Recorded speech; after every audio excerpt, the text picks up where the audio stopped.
Pasal 22 menegaskan ancaman hukuman politik dinasti atau nepotisme itu 12 tahun maksimal. Berarti bisa ditangkap, bisa ditahan. Belum lagi Jokowi yang sangat kuat, bukan dugaan lagi, tapi mungkin sudah indikasi dan bukti melakukan korupsi. Korupsi itu 20 tahun.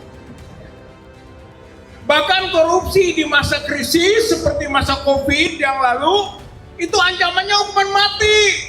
Kalau kita ini pejuang hukum, kalau kita punya komitmen terhadap hukum, menegakkan negara hukum tadi, hukum Jokowi, hukumannya hukuman mati, saudara-saudara sekalian.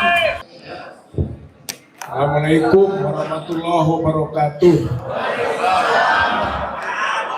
Allahu Akbar. Allahu Akbar. Allahu Akbar. Alhamdulillahirabbil alamin wassalatu wassalamu ala Rasulillah wa ala alihi wa ashabihi wa mawalah. Bapak-bapak, ibu-ibu seperjuangan, alhamdulillah kita berkumpul bersama dalam rangka menghentikan Jokowi dan oligarki yang telah merampok kedaulatan rakyat dan segera kita makzulkan Gibran. Yang pertama, catatannya adalah bahwa Jokowi ini bapak politik dinasti, sekaligus pimpinan dari oligarki yang menguasai negeri. Dan kita tahu bahwa politik dinasti dan oligarki itu adalah bertentangan dengan demokrasi. Artinya kedaulatan di tangan rakyat adalah amanat konstitusi, sekaligus juga landasan daripada ideologi.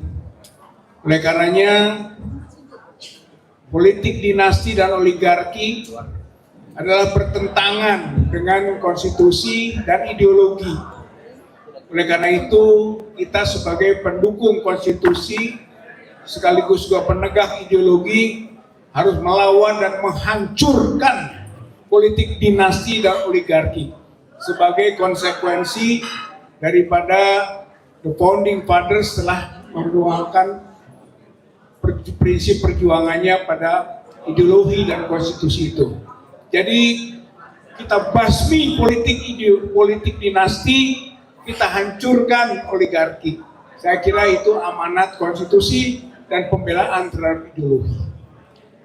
Yang kedua adalah bahwa kita harus mendesak, mendorong, memperjuangkan segera ditangkapnya Jokowi dan diadilinya Jokowi.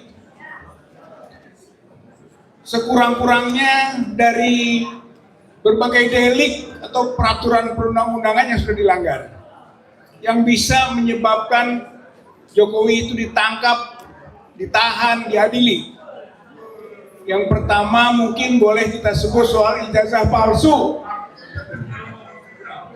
Pasal 263, 264, kemudian 266 atau yang KUHP baru 391, 392, 394 itu mengatur tentang ancaman 8 tahun, 7 tahun, paling rendah 6 tahun. Oleh karena itu, ancaman itu bisa menjadi dasar ditangkapnya dan ditahannya. Konteks ijazah palsu. Konteks politik dinasti. Undang-Undang 28/1999 Pasal 22 menegaskan ancaman hukuman politik dinasti atau nepotisme itu 12 tahun maksimal. Berarti bisa ditangkap, bisa ditahan.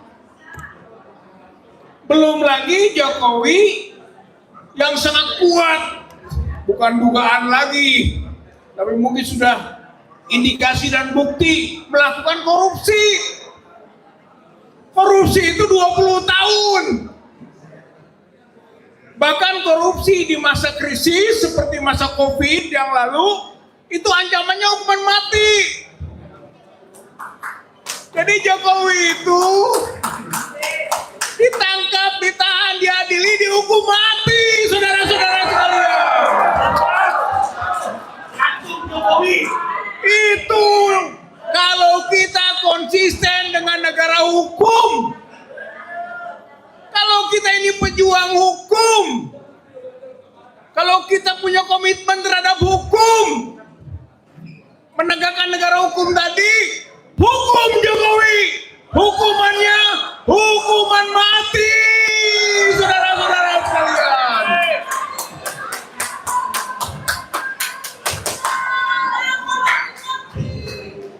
Jokowi katanya masih kuat, tapi sebenarnya dia sekarat.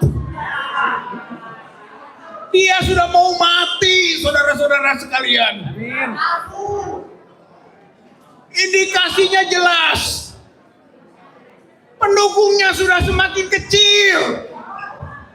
Tadi Bang Marwan sampaikan, mau keliling Indonesia. Keliling naon, gak ada pendukung lagi itu. Di Lampung kontroversi masalah. Di NTB ditolak. Jawa Barat pasti nolak itu. Jawa Barat sudah sepakat menolak datang Jokowi ke Tatar Sunda. Sudah nggak ada lagi sebenarnya dukungan itu palsu. Ijazahnya palsu, dukungannya palsu. Mengendarai gajah, gajahnya palsu. Nggak ada kepalanya, lepas. Jadi sebenarnya tidak ada itu dukungan lagi. Dia sekarat, dia mau mati, tidak kuat lagi sebenarnya.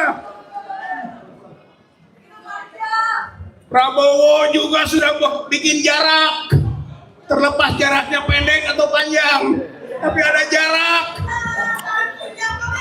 Berarti sebenarnya ini tanda-tanda sekaratnya itu.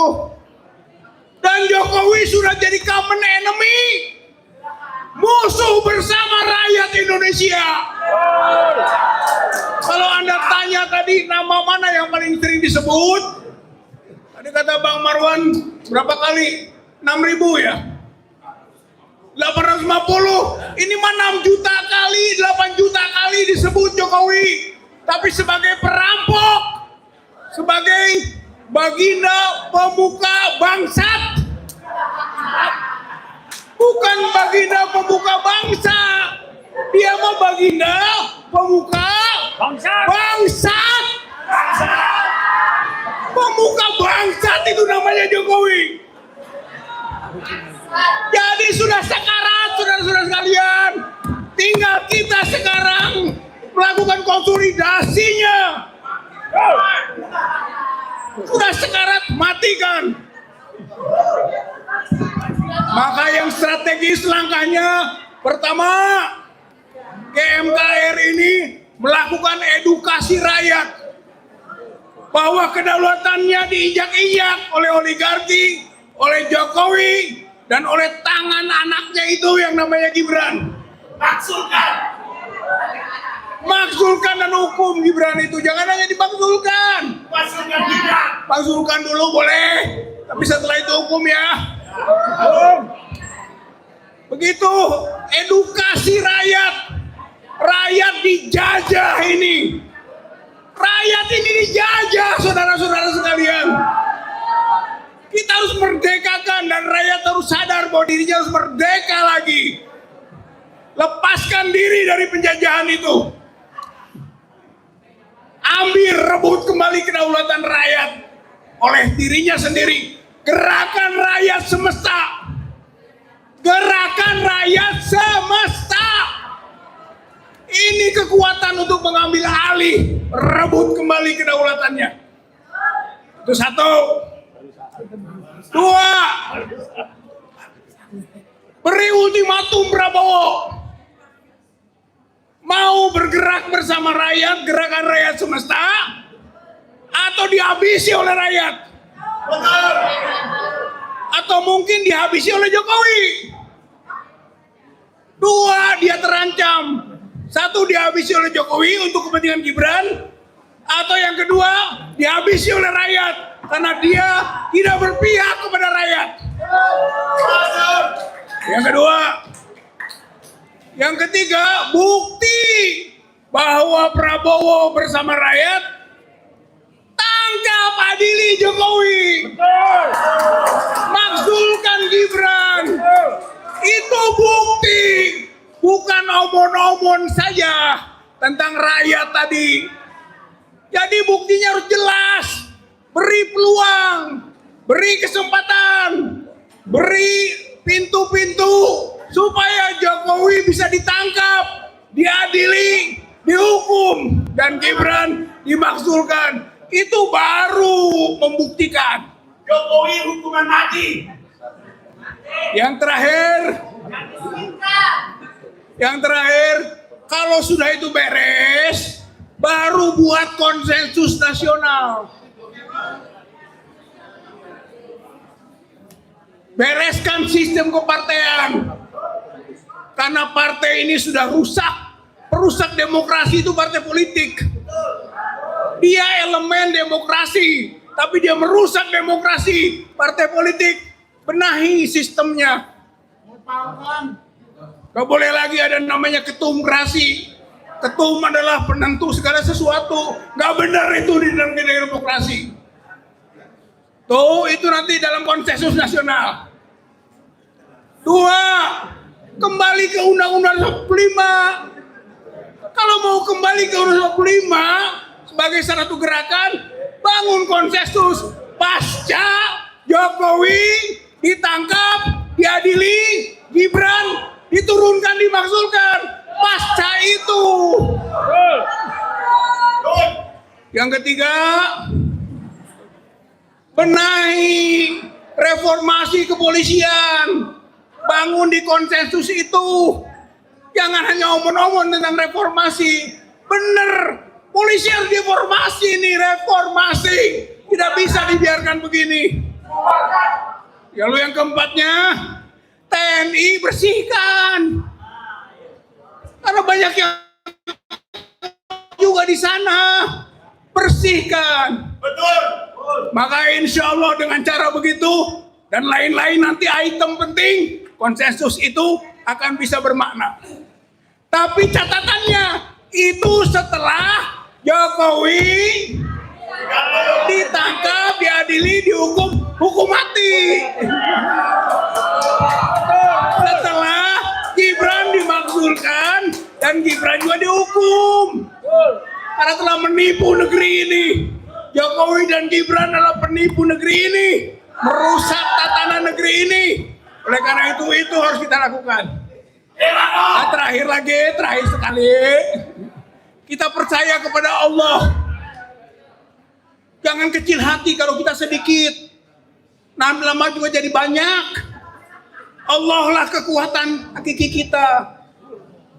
Qulillahumma malikal mulk, tutil mulka man tasya, wa tanzi'ul mulka mimman tasya, wa tu'izu man tasya, wa tuzilu man tasya, biadikal khair, innaka ala kulli syai'in qadir.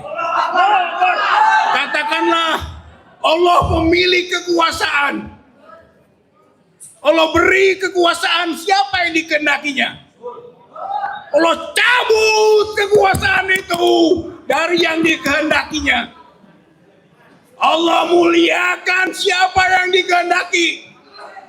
Allah hinakan. Allah jadikan sampah dia siapa yang dikehendakinya. Biadikal khair. Sesungguhnya kebaikan dari Allah. Innaka ala kulli syai'in qadir. Allah Maha berkehendak. Jangan lupa itu. Allah Maha berkehendak. Oleh karena itu, mari berjuang dengan keyakinan penuh bahwa Allah akan menolong. Nasrun minallah wa fathun qarib wa basyiril mu'minin. Wassalamualaikum warahmatullahi wabarakatuh. Allah